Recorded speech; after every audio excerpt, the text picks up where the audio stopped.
పల్లవి వంట తినడం ఇష్టం లేక చరణేమో బయట నుంచి హోటల్ నుంచి బుక్ చేసుకుంటాడనమాట ఫుడ్. ఇక బిర్యానీ ఆర్డర్ పెట్టుకుంటాడు. ఇక అప్పుడే డెలివరీ అబ్బాయి వచ్చి ఇక చరణ్‌కి ఆర్డర్ వచ్చిందండి అని చెప్పి కాలింగ్ బెల్ కొట్టి ఇస్తాడనమాట పల్లవికి.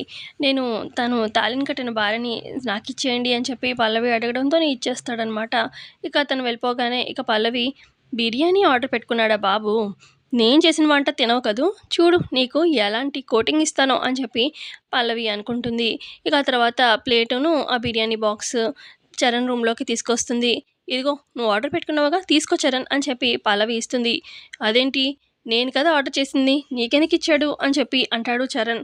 అప్పుడు పల్లవి అంటుంది, మీరు ఆర్డర్ చేసిన అతను నా మెడలో తాళి కట్టాడు అని చెప్తే నాకిచ్చారు అని అంటుంది పల్లవి. సర్లే ఇటివ్వు. నువ్వు చేసిన మామూలుది ఏముంది చెప్పాలంటే వంకాయ కూర, దొండకాయ కూర ఇట్లాంటియేవో కూరలు చేసుంటావు.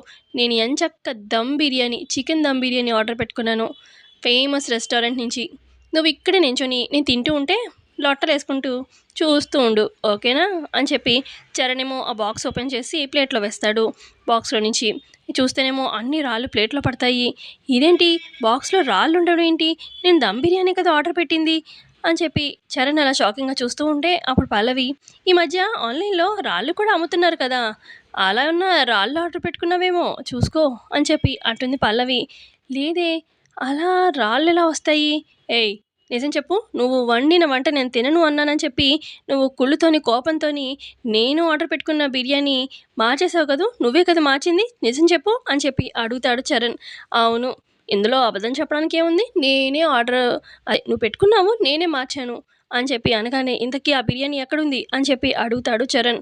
అప్పుడు పల్లవి అంటుంది, నేను ఇంట్లో మంచిగా హోమ్ ఫుడ్ రెడీ చేశాను. నువ్వేమో బయట నుంచి ఆర్డర్ పెట్టుకున్నావు. ఇంట్లో అన్నీ ఉండగా బయట నుంచి ఆర్డర్ ఏంటి? హ్మ్. అందుకే నిజంగా ఆకలి రోడ్డు మీద అని చెప్పి అన్నారు కొంతమంది. నిజంగా ఆకలున్న వాళ్ళకి ఈ బిర్యానీ ఇచ్చేసాను అని చెప్పి పల్లవి అనడంతోని, ఏంటి బయట వాళ్ళకి దానం చేశావా? మరిప్పుడు నేనేం తినాలి? అని చెప్పి అంటాడు చరణ్. అప్పుడు పల్లవి అంటుంది, ఏం తినాలేముంది? ఇంట్లో హోమ్ ఫుడ్ ఉంది. హ్మ్. నేను కుక్ చేశాను. తినడానికేంటి నొప్పి? వచ్చి తిను. ఏముంది? నేను వద్దన్నానా? కాదన్నానా? తినమనేగా చెప్తున్నాను. అప్పుడు చరణ్ అంటాడు, నువ్వు వండింది నేను తినను. నువ్వేదో పెద్ద ఇలా చేశావని మళ్ళీ ఆర్డర్ పెట్టుకుంటాను. హ్మ్. ఏం చేస్తావు? నేను బిర్యానీ తినే తీరుతాను ఇవాళ అని చెప్పి అంటాడు చరణ్. పెట్టుకో. ఆర్డర్ పెట్టుకోవద్దని ఎవరైనా అన్నారా ఏంటి? నువ్వు మళ్ళీ మళ్ళీ ఆర్డర్ పెడుతూనే ఉండు. నేను మళ్ళీ మళ్ళీ ఇలా రాళ్ళు పెడుతూనే ఉంటాను నీకు. నీకు మాత్రం బయట ఫుడ్ రానివ్వను. అప్పుడు చరణ్ అంటాడు, అసలు నువ్వు శాడిస్ట్ దానివా? ఆ?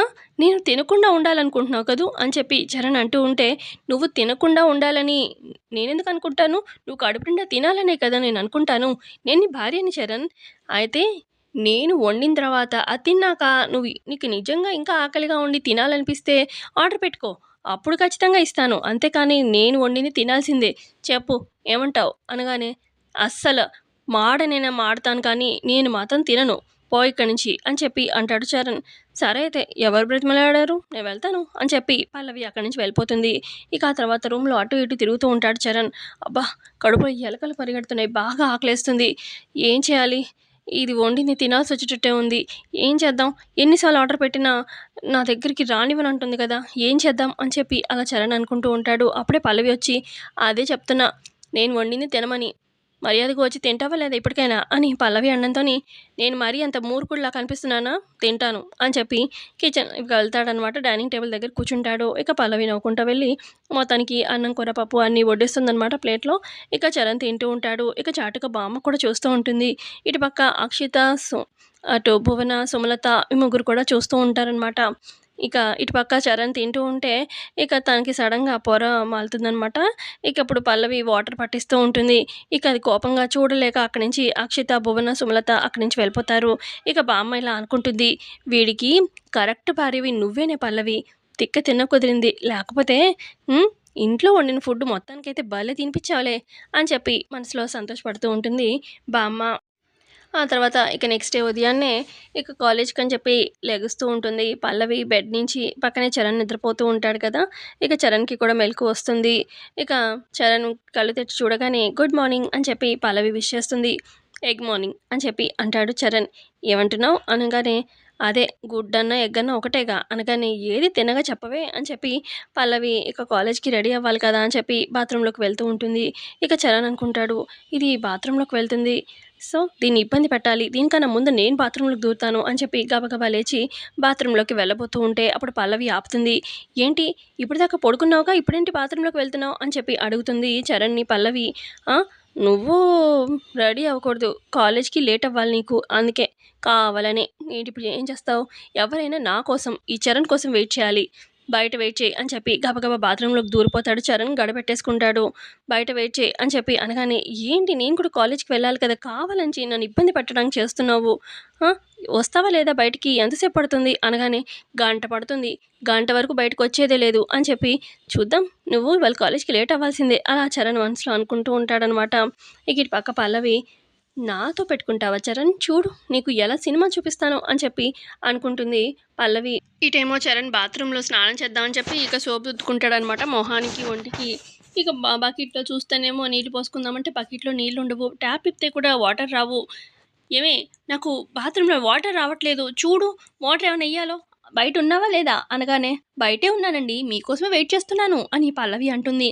సరేలే కానీ ముందు చూడు అనగానే, ఆ! నేనెందుకు చూస్తాను అని చెప్పి అంటుంది పల్లవి. కొంపదీసి నువ్వేనా ఆపింది మోటార్ బయట అని చెప్పి అడుగుతాడు చరణ్. అవును నేనే. మీకోసం వెయిట్ చేయాలి కదా సార్! వెయిట్ చేస్తున్నాను అనగానే, అబ్బా! ఏంటి నా కళ్ళలోకి సోప్ వెళ్ళి నేను ఇబ్బంది పడుతున్నాను. మోటార్ ఆన్ చెయ్యి చూడు పో అని చెప్పి చరణ్ అంటూ అప్పుడు పల్లవి లేకపోతే నన్ను ఇబ్బంది పెడదాం అనుకున్నావు కదూ! బాగయింది అనగానే, అబ్బా! ఏంటి నువ్వు ఇబ్బంది పడుతున్నానని చెప్పినా కూడా ఆ! అని చెప్పి అనగానే, ముందు ఆన్ చేస్తావా లేదా అనగానే, నన్ను బతిమాలుకుంటే అప్పుడు ముందు సారీ చెప్పు అప్పుడు అని పల్లవి అనగానే, ఇక మనసులో అనుకుంటాడు చరణ్. దీనికి బయటకొచ్చాక చెప్తాను. ఇప్పటికైతే సారీ చెప్పేస్తాను అని చెప్పి, మేడం గారు పల్లవి మేడం గారు సారీ మేడం అని చెప్పి అనగానే, సరే అని చెప్పి ఇక పల్లవి ఆన్ చేస్తుంది. ఇక స్నానం చేస్తాడు.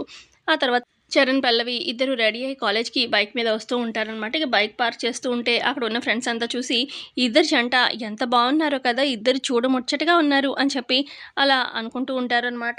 ఇద్దరు ముగ్గురు ఫ్రెండ్స్ అంతా కూడా ఇక మాట వింటారనమాట. వీళ్ళు కూడా ఇక పట్టించుకోకుండా వెళ్తూ ఉంటే పల్లవి మాత్రం, చరణ్ ఒక్క నిమిషం ఆగు. అందరూ మన గురించే మాట్లాడుకుంటున్నారు. ఒక్క నిమిషం ఆగు నీకు దిష్టి తీస్తాను అని చెప్పి ఇక దిష్టి తీయబోతూ ఉంటుంది పల్లవి అక్కడే. ఇక అప్పుడు చరణ్ కోపంగా, చూడు నీ వేషాలేవో ఏవున్నా కూడా నీ కథలన్నీ ఇంటి దగ్గర పడు. ఇలా కాలేజ్‌లో కాదు. అర్థమైందా? నా మీదేదో నీకు పెత్తనం ఉన్నట్టు పిచ్చి పిచ్చి వేషాలు ఈ కాలేజ్‌లో వేశావంటే అస్సలు ఊరుకోను అని చెప్పి వార్నింగ్ ఇస్తూ ఉంటాడు. ఇక దూరం నుంచి అక్షిత, భువన చూసి నవ్వుకుంటూ ఉంటారు. ఇక ఆ తర్వాత చరణ్ కోపంగా అక్కడి నుంచి వెళ్ళిపోగానే ఇక పల్లవి చాలా బాధపడిపోతూ ఉంటుంది. చరణ్ ఆ మాటకి అనేసరికి ఇటు గుండమ్మ వస్తుందనమాట. ఏం పల్లవి ఏంటి కాలేజ్‌కొచ్చారా అని చెప్పి పలకరించడంగానే, ఏంటి అలా ఉన్నావు? మొహం అలా ఉందేంటి? అని చెప్పి గుండమ్మ అడుగుతుంది. అప్పుడు పల్లవి కవర్ చేసుకోవడానికి, ఏం లేదమ్మా ఒంట్లో కొంచెం నలతగా ఉంది అంతే అనగానే, మరెందుకమ్మా కాలేజ్‌కొచ్చావు? ఇంట్లో ఉండాల్సింది కదా! అనగానే, పర్లేదమ్మా ఇదంతా మామూలే పద వెళ్దాము అని చెప్పి క్లాస్‌కి వెళ్తారనమాట గుండమ్మ, పల్లవి. మరోపక్క ఇక కోపంగా సుమలత గదిలోకి వస్తాడనమాట చరణ్. ఇక చరణ్ అంటాడు, "వద్దు, వద్దు అంటూ ఉన్నా కూడా ఆ బండ దాన్ని తీసుకొచ్చి నా మెడకు కట్టావు. అసలు దాని ఆగడాలు, దాని మాటలు, దాంతో జీవితం ఊహించుకోలేకపోతున్నాను మమ్మీ. అసల నాకు టార్చర్ చూపిస్తుంది. ఆ పల్లవి వద్దు, వద్దు అంటే విన్నావా? ఆ! నీకే మంచిది. నీ జీవితం బావుంటుంది అని చెప్పి నువ్వు కూడా నన్ను బ్లాక్‌మెయిల్ చేసావు. నువ్వు చచ్చిపోతా అని చెప్పి బెదిరించి ఆఖరికి నా చేత ఆ పల్లవి మెడలో 3 ముళ్ళు పడేలాగా చేసావు. ఏం జరిగింది మమ్మీ నాకు మంచి చెప్పు" అని చెప్పి అడుగుతూ ఉంటాడు చరణ్ కోపంగా. ఇక చాటుగా ఇటు చెవులు పెట్టి వింటూ ఉంటారనమాట అక్షిత, భువన వీళ్ళేం మాట్లాడుకుంటున్నారా అని చెప్పి సుమలత గదిలో నుంచి. ఇక సుమలత అంటుంది, "నీకింకా మంచి జరగలేదురా, జరుగుతుంది. ఇప్పటికే అదే చెప్తున్నాను. కథే కొంచెం టైం పడుతుంది. ఎప్పుడనేది చెప్పలేము" అనగానే, "ఏంటి మమ్మీ ఏం మంచి చెప్పు" అని చెప్పి అడుగుతాడు చరణ్. "అది కాదురా, అది పల్లవి త్వరలో చావబోతుంది" అనగానే, "ఏంటి మమ్మీ నువ్వు చెప్పేది" అని చరణ్ షాకింగ్‌గా అడుగుతూ ఉంటాడు. అప్పుడు సుమలత, "అవును నాన్న, అది ఏంటంటే నీ జాతక ప్రభావం వల్ల పల్లవి చావబోతుంది. అది నీ యోగం అంతే అని చెప్పి అంటుంది సుమలత. మరి అలాంటప్పుడు తనని నాకిచ్చి ఎందుకు మమ్మీ పెళ్లి చేసావు? పాపం కదా! అయినా నాకు పల్లవి అంటే కోపమే కానీ తను చావాలి అన్న ఇది నాకెప్పుడూ లేదు అని చెప్పి అంటాడు చరణ్. ఇక ఇది ఏంటి ఆంటీ చెప్పేసింది చరణ్‌కి అని చెప్పి చూస్తూ ఉంటారనమాట భువన, అక్షిత. ఇక ఇటు గుండమ్మ అలాగే పల్లవి నడుచుకుంటూ కాలేజ్ లోపలికి వస్తున్నట్టుగా చూపిస్తూ ఉంటారు. ఇక అప్పుడు సుమలత అంటుంది, నేనేమన్నా కావాలని చేశానురా పెళ్లి? ఆ! ఫస్ట్ నుంచి చెప్తానే ఉన్నాను. ఇది నాకు కోడలుగా వద్దు అని చెప్తున్నాను. నువ్వు కూడా దాని మొహం మీద ఎన్ని సార్లు చెప్పావు అదంటే ఇష్టం లేదని. హ్మ్. నేనేమి కావాలని ఎతుక్కుంటూ ఎళ్లి మా కోడలుగా రామ్మా అని చెప్పి అనలేదు కదా! అదే నేను ఇష్టపడ్డానని చెప్పి వెంట పడింది. అసలు అప్పుడు రిసార్ట్‌లో కూడా తనే అనుకోకుండా అక్కడికొచ్చి ఇరుక్కుంది. పోలీసుల ముందు తానే నా కోడలని నేను కమిట్ అయ్యేలా చేసింది. ఇంతేనా ఇలాగ గుండమ్మ కూడా ఎన్ని సార్లు చేసుకో నా కూతురిని నీ ఇంటికి కోడలు అని చెప్పి వాళ్ళే కదా మన వెంట పడ్డారు. అటు పల్లవి నా మాట వినలేదు, గుండమ్మ నా మాట వినలేదు. ఇక ఆఖరికి పెళ్లి చేశాను. తప్పు నాదంటావేంట్రా? ఆ! వాళ్ళే కావాలని ఎతుక్కుంటూ ఇలాంటి జాతకం గల అబ్బాయి దగ్గరికొచ్చారు. ఇక అటు చూస్తేనేమో పంతులు గారు అలా చెప్పారు. నీకొచ్చే భార్య మొదటి భార్య ఎవరైనా సరే చావాల్సిందే అని చెప్పి, ఇక అది ఎటైనా నీకు జీవితంలో నుంచి దాని పీడ విరగడవ్వాలి. మామూలుగా అయితే దాన్ని పంపించలేకపోతున్నాం కదా! అని చెప్పి నేను పెళ్లి చేశాను అని చెప్పి చెప్పేస్తుందనమాట సుమలత. ఇక షాకింగ్‌గా చరణ్ చూస్తూ ఉంటాడు. సో, ఇంతే అండి ఎపిసోడ్‌లో జరిగింది. మరి గుండమ్మ, పల్లవి ఈ మాట వినలేదనుకుంటా మేబీ. సో, ఇంతే అండి ఎపిసోడ్‌లో జరిగింది. నచ్చితే లైక్ చేయండి. Thanks for watching.